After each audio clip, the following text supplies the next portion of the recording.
10 லட்சம் கோடி ரூபாய் தமிழ்நாட்டுடைய கடன் அளவாக மார்ச் 2027 இருக்கும் அப்படின்னு தங்கம் தென்னரசு நிதியமைச்சர் அவர்கள் சொல்லியிருக்கிறார். புவர் எக்கனாமிக்கல் மேனேஜ்மெண்ட் அப்படின்னு சொல்லியிருக்கிறாரு எடப்பாடி பழனிசாமி. நாங்க தமிழ்நாட்டை நம்பர் 1 மாநிலமாக மாற்றி இருக்கிறோம் அப்படின்னு கிளைம் பண்றாங்க திமுக அரசு. உண்மையிலேயே என்ன நடக்குது? ஒவ்வொரு தமிழரின் தலையிலும் 1,27,000 ரூபாய் கடன் அளவாக இருக்கு. இதற்கு தமிழ்நாடு அரசு விளக்கம் என்ன? அரசியல் காரணங்களுக்காக இலவசங்களை கொடுப்பதற்காகவே கடன் வாங்கி தமிழ்நாட்டை அதல பாதாளத்தில் தள்ளுறாங்க அப்படிங்கிற குற்றச்சாட்டுக்கு திமுக சொல்லும் விளக்கம் என்ன? நிஜமாகவே இந்த கடன் அளவு அப்படிங்கிறது மிகப்பெரிய ஆபத்தா இல்ல இதற்கு பின்னாடி ஒரு ஹைடன் எக்கானமி இருக்கா? வாங்க வீடியோக்குள்ள போய் முழுவதுமாக பேசலாம்.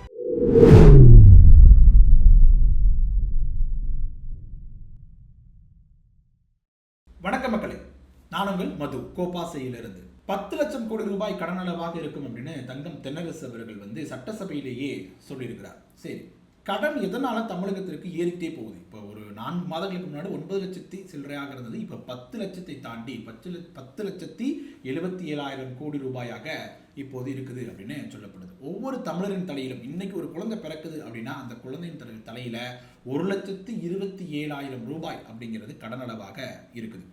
சரி, எதற்காக தொடர்ந்து கடன் ஏறிட்டே இருக்கு அப்படின்னு கேட்கும் பொழுது அரசே, அதாவது நிதி அமைச்சரே சொல்லக்கூடிய விளக்கம் என்ன அப்படின்னா, மத்திய அரசோட, அதாவது அவங்களோட எங்களுக்கு சரியான ஒத்துழைப்பு கொடுக்க மாட்டேங்கிறாங்க, அது மிகப்பெரிய ஒரு கடன் பெறுவதற்கு காரணமாக இருக்கிறது அப்படின்னு சொல்றாங்க. நிலுவைத் தொகை, ஜிஎஸ்டி நிலுவைத் தொகை கரெக்டாக கொடுக்க மாட்டேங்கிறாங்க, திட்டங்களுக்கான நிதியும் சரியாக ஒதுக்கீடு செய்ய மாட்டேங்கிறாங்க, ஒவ்வொரு முறையும் கேட்டு ஒரு விஷயம் பண்ண வேண்டியதாக இருக்குது, சரியான ஒத்துழைப்பு இருந்தால் கடன் அளவு இன்னும் பல்வேறு அளவு குறைந்திருக்கும் அப்படின்னு சொல்றாங்க திமுகவின் நிதி அமைச்சராக இருக்கக்கூடிய தங்கம் தென்னரசு அவர்கள். தேசிய கல்விக் கொள்கையை ஏற்றுக்கொண்டாதான் கல்வித்துறைக்கான நிதியை ஒதுக்குவோம் அப்படின்னு சொல்றாங்க. அது மாதிரி ஒவ்வொரு துறைக்குமான அவங்க கொள்ளக்கூடிய திட்டத்தை ஏற்றுக்கொள்ள வேண்டும் என்று கட்டாயப்படுத்தி அது நிதியை ஒரு கேடயமாக, ஒரு டூலாக பயன்படுத்துறாங்க அப்படின்னு குற்றம் சாட்டுறாங்க. அடுத்ததாக என்ன கடன் வருவதற்கு காரணம் என்ன அப்படின்னா, இலவச திட்டங்கள் அப்படிங்கிறதும் சொல்லப்படுது. தொடர்ந்து மகளிருக்கு உரிமை தொகையாக இருக்கட்டும், இலவச பயணங்களுக்கு திட்டங்களுக்காக இருக்கட்டும், அல்லது இந்த மாணவியர் கொடுக்கக்கூடிய திட்டமாக இருக்கட்டும், இது போன்ற நிறைய இலவச திட்டங்கள் கொடுக்குறாங்க.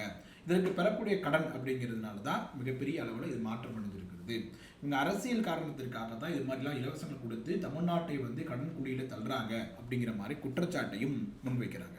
மகளிர் உரிமை தொகைக்கு மட்டும் வருடத்திற்கு 13,800 கோடி ரூபாய் செலவு செய்யப்படுகிறது அப்படின்னும், அதையும் தாண்டி மின்சாரத்துறை அப்படிங்கிறது மிகப்பெரிய நஷ்டத்தில் சென்று கொண்டிருக்கக்கூடிய துறையாக இருக்குது. அந்த நஷ்டத்தை ஈடுகட்டுறதுக்காகவே தனியாக கடன் வாங்க வேண்டி இருக்கிறது அப்படிங்கிறதும் சொல்லப்படுது.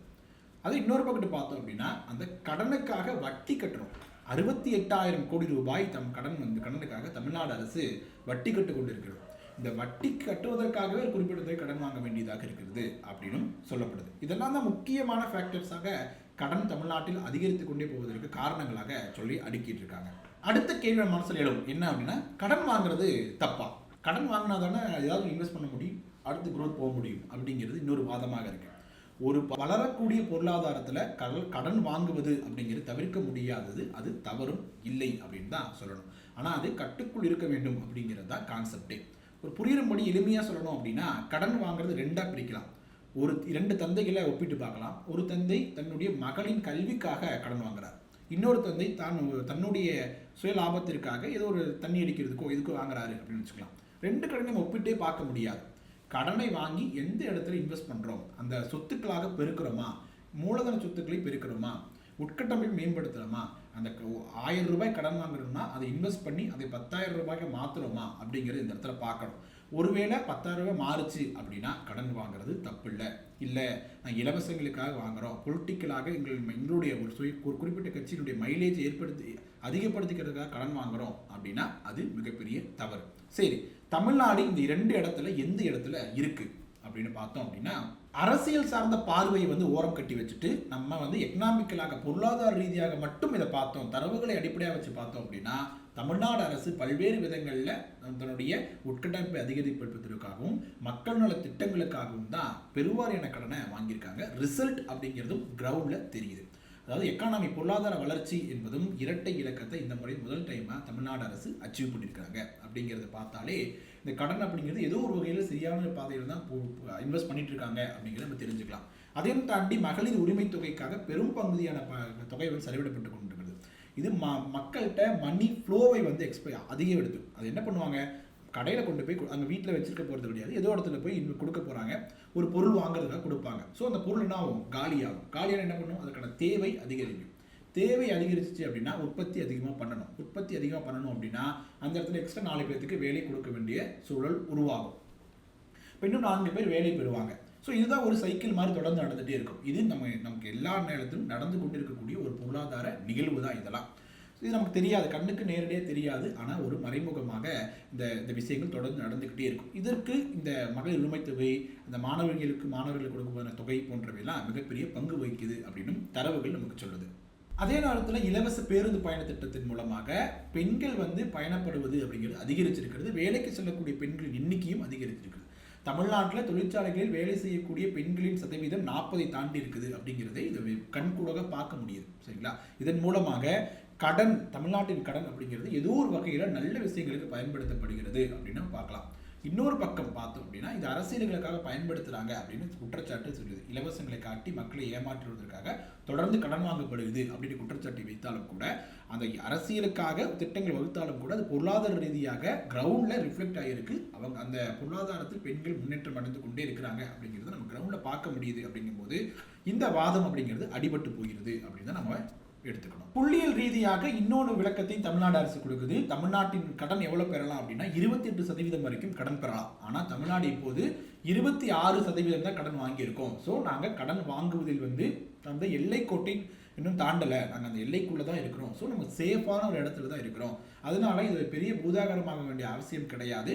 தமிழ்நாடு அரசிற்கும் தமிழ்நாடோட பொருளாதாரம் அப்படிங்கிறதும் நிலையாகத்தான் இருக்குது, சரியான பாதையில் போயிட்டு இருக்கு அப்படிங்கிறது அவங்களோட விளக்கமாக இருக்குது. பக்கத்து மாநிலங்களோட ஒப்பிட்டு பேசுகிறாங்க. கேரளாவுடைய கடன் எவ்வளோ வாங்கியிருக்காங்க அப்படின்னா 37% வாங்கியிருக்காங்க. பஞ்சாபை பொறுத்த வரைக்கும் 46% ரூபாய் கடன் வாங்கியிருக்காங்க. அப்படி இருக்கும்போது தமிழ்நாடு அந்த முன்னேறிய மாநிலமாக இருக்குது, தன்னோட உட்கட்டமைப்புக்காக கடன் வாங்குது, அதுவும் கட்டுக்குள்ளே இருக்குது அப்படிங்கிறது மிகச்சரியான பாதையில் தமிழ்நாடு பொருளாதாரத்தை சென்று கொண்டு இருக்கிறது அப்படிங்கிறத காட்டுது அப்படின்னு அவங்க அரசு சொல்லக்கூடிய விளக்கமாக இருக்குது. அடுத்த முக்கியமான விஷயம் என்ன அப்படின்னா உத்தரப்பிரதேசத்தை கூட தமிழ்நாட்டை தொடர்ந்து கம்பேர் பண்ணுறாங்க. தமிழ்நாடு அப்படிங்கிறது உத்தரப்பிரதேச மக்கள் தொகையில் பாதி அளவு தான் இருக்குது. அப்படி இருக்கும்போது உத்தரப்பிரதேசத்தோட கடன் அளவு வெறும் 7 லட்சம் கோடி ரூபாய். ஆனால் தமிழ்நாட்டோட கடன் அளவு எப்படி இவ்வளோ அதிகமாக இருக்குது அப்படின்னு கொஸ்டின் எடுக்கப்படுது. அதற்கும் சில விளக்கங்கள் கொடுக்குறாங்க. மத்திய அரசு உத்தரப்பிரதேசத்துக்கு அள்ளி கொடுத்துக்கிட்டு இருக்கு, ஆனால் தமிழ்நாட்டுக்கு கிள்ளி தான் கொடுக்குது. நாங்கள் ₹1 ஜிஎஸ்டி கட்டினா 29 பைசா தான் வருது. ஆனால் உத்தரப்பிரதேசத்துக்கு அப்படி இல்லை. தொடர்ந்து ஒவ்வொரு திட்டங்களுக்கும் பெருவாரியான தொகை மத்திய அரசின் மூலமாகவே பண்ணப்படுது. ஆனால் தமிழ்நாட்டுக்கு இந்த மெட்ரோ 2வது பேஸ்க்கான நிதியே இன்னும் ஒதுக்கீடு செய்யப்படாமல் இருக்கு. பல்வேறு வகையில் ஒன்றிய அரசு தமிழ்நாட்டை குறிவச்சு வஞ்சனை பண்ணிட்டு இருக்குது. இது ஒரு மிகப்பெரிய காரணம் அப்படின்னு சட்டசபையிலேயே அந்த எதிர்க்கட்சி தலைவருடைய கேள்விக்கு பதிலாக தமிழ்நாடு நிதியமைச்சர் அவர்கள் கொடுத்திருக்கிறாரு. ஸோ இதெல்லாம் வைத்து பார்க்கும் பொழுது நம்ம இந்த அணுகும் பொழுது திமுக அரசு அதிமுக அரசு அப்படின்னு பார்க்காம தமிழ்நாடு அரசு அப்படின்றதை மட்டும் வச்சு பார்த்துட்டு ஒரு பொருளாதார ரீதியாக அணுகும் பொழுது இந்த கடன் பெறப்படுவது அப்படிங்கிறது ஒரு சேஃப் ஜோனுக்குள்ளே இருக்கும். 28% வாங்கலாம், 26% வாங்கியிருக்கோம். பெறப்பட்ட கடன் தொகையை இங்கே முதலீடு செஞ்சுருக்காங்க, அதற்கான பயனையும் பெற்றிருக்கிறாங்க. ஏன்னா 11% மேற்பட்ட பொருளாதார வளர்ச்சி அப்படிங்கிறது தமிழ்நாட்டில் இருந்திருக்கிறது. வேலைக்கு செல்லும் பெண்களின் சதவீதம் அதிகரிச்சிருக்கிறது. கல்லூரி இடைநிற்றல் குறைஞ்சிருக்கிறது. மாணவர்கள் மாணவிகளுக்கான அந்த சேர்க்கை விகிதமும் அதிகரிச்சிருக்கு. அதிகமாக உயர்கல்வி படிக்கக்கூடிய மாணவர்கள் கொண்ட மாநிலமாக தமிழ்நாடு இருக்குது. தமிழ்நாட்டுடைய உட்கட்டமைப்பு மேம்பட்ட அளவிலும் இருந்துட்டு இருக்கு. ஸோ இதெல்லாம் வச்சு பார்க்கும் பொழுது தமிழ்நாட்டின் கடன் அப்படிங்கிறது நல்ல முறையில் பயன்படுத்தப்பட்டிருக்கிறது அப்படிங்கிறது தான் இந்த தரவுகள் நமக்கு கொடுக்கக்கூடிய செய்தியாக இருக்கிறது. அதே நேரத்தில் ஒரு வார்னிங்கும் நமக்கு இருக்குது. இவ்வளவு பெரிய கடனை தமிழ்நாட்டின் மக்கள்கிட்ட வரியை அதிகரிக்காமல் எப்படி கட்ட போகிறாங்க அப்படிங்கிறத நம்ம தேர்தலுக்கு பிறகுதான் பார்க்கணும். தமிழ்நாடு 1 ட்ரில்லியன் பொருளாதாரத்தை அடைய போகுதா இல்லை கடனில் மூழ்க போகுதா? உங்களோட கருத்து என்ன? உங்கள் மீது 1,27,000 ரூபாய் கடனாளியாக நீங்கள் இருக்கிறீங்களே, அதை பற்றி உங்களோட கருத்துக்கள் என்ன அப்படிங்கிறத கமெண்ட் செக்ஷனில் சொல்லுங்கள். வீடியோ பிடிச்சிருந்தா லைக் பண்ணுங்கள், ஷேர் பண்ணுங்கள், கோபாசை யூடியூப் சேனலை சப்ஸ்கிரைப் பண்ணிக்கோங்க. தொடர்ந்து பேசுவோம். நன்றி.